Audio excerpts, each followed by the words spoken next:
Olá, eu sou a Carla Benevides e nesta edição do programa Argumento nós vamos conversar com os senadores Alci Lucas, do PL do Distrito Federal, sobre o Plano Nacional de Educação. Estudos recentes mostram que 61% das metas não foram atingidas. Senador, muito obrigada pela sua presença aqui no programa. Eu que agradeço. Senador, eu queria que o senhor começasse explicando, relembrando para os nossos telespectadores o que é exatamente o Plano Nacional de Educação. Olha, o plano, inclusive esse último agora, né, de 2014 a 2024, foi um plano que foi discutido. Eu mesmo viajei o Brasil todo, eu era deputado ainda, quando nós aprovamos exatamente as metas da educação para os próximos 10 anos. Encerrou agora 2024, nós prorrogamos por um ano e agora temos que aprovar até 2034. Evidente que foi uma frustração muito grande, a gente já previa isso, porque na medida que a gente não conseguiu aprovar uma lei de responsabilidade educacional, e a gente sabe que no Brasil você tem que mexer, a parte do corpo humano que mais dói é o bolso. Se não mexeu no bolso, não acontece nada. Então, por isso, o resultado pífio, né? Principalmente recurso. E olha que nós aprovamos os 10% do PIB para a educação, definimos fonte, inclusive, que eram os royalties do petróleo, né? E acabou que não foi aplicado isso pelo governo. Agora, a educação é uma coisa tão óbvia que não precisava nem de plano, a gente já sabe exatamente onde é que estão os problemas, né? Então, você vê, por exemplo, a educação infantil é a base da educação. No Brasil, quem tem recurso, que é a União, é responsável pelo ensino superior. É como se você quisesse construir a casa do telhado para baixo. E o correto é você melhorar a estrutura, e hoje, saiu agora do INEB, né, 49% de alfabetização no segundo ano. É muito pouco, né? As escolas particulares normalmente alfabetizam na pré-escola. Esse resultado do INEP mostra o quê? Que só no segundo ano do ensino médio... No segundo ano do ensino médio, somente 49% dos alunos estavam alfabetizados. Quer dizer, então é muito pouco e muito distante. A criança precisa estar alfabetizada já na pré-escola. Então, agora, isso é competência dos municípios, porque a educação infantil é município. A maioria dos municípios estão quebrados, ou os prefeitos não são bons gestores, ou não colocam a educação como prioridade.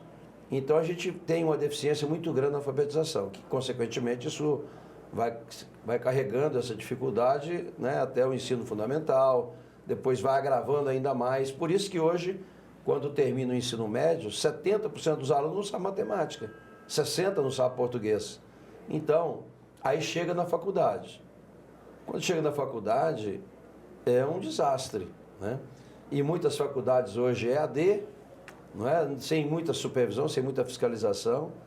Então, você acaba formando profissionais sem a mínima competência, né, para atuar no mercado. Segundo ponto, formação de professores.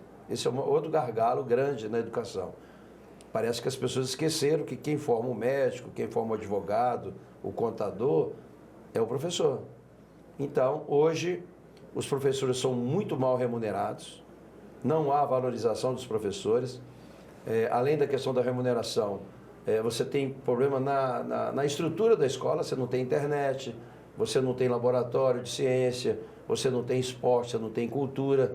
Então, o que está acontecendo? Exatamente isso, né? A meninada perdeu a vontade de estudar.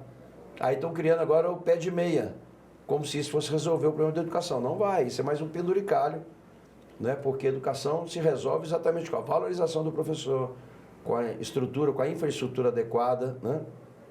Agora, como formar um professor se a perspectiva remuneratória do profissional é ruim? Dificilmente se encontra hoje alguém que quer ser professor. E o pior, o governo tem outras ferramentas, como o ProUni, como o FIES, né, que deveria ser direcionado. Olha, se eu estou dando uma bolsa de 100% do ProUni, eu tenho que dar a bolsa para aqueles cursos que faltam alunos, né? Que é o caso de física, professor de matemática, de química, etc. Engenheiro. Agora não. Fica dando ProUni para direito e administração. A meninada faz administração, fica desempregada.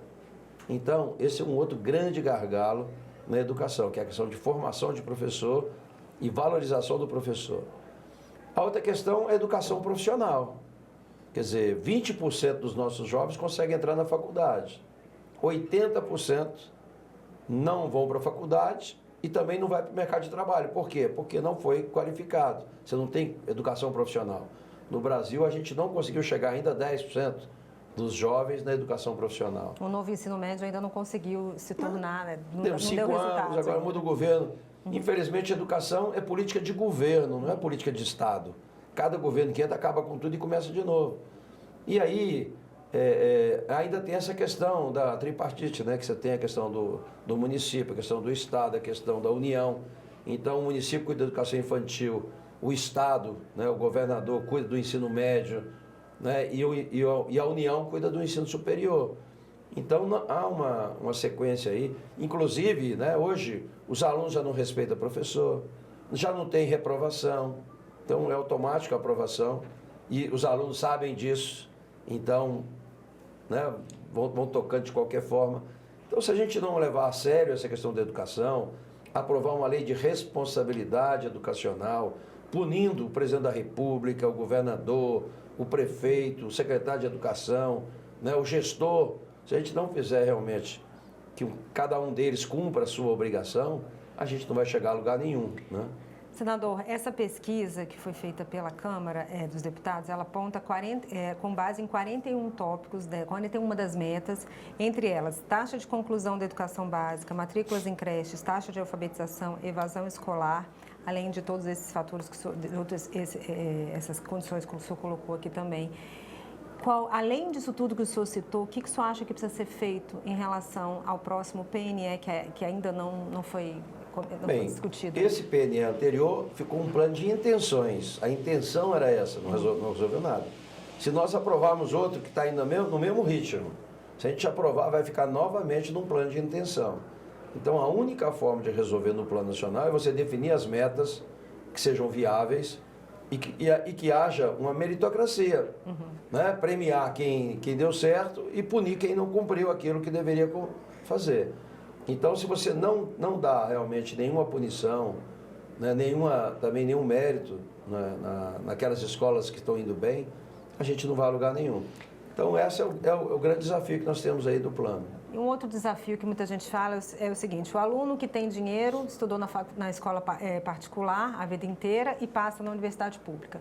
O aluno que não tem dinheiro, estudou na rede pública a vida toda e precisa pegar fiéis para pagar a faculdade particular. Como resolver isso? Como inverter isso? Né? Bem, primeiro a gente observa que a própria universidade pública, que é em princípio de uma melhor qualidade, ela também já está ociosa. Ela não consegue preencher as turmas, por incrível que pareça. Por quê? Lógico, o aluno vem com deficiência lá de trás.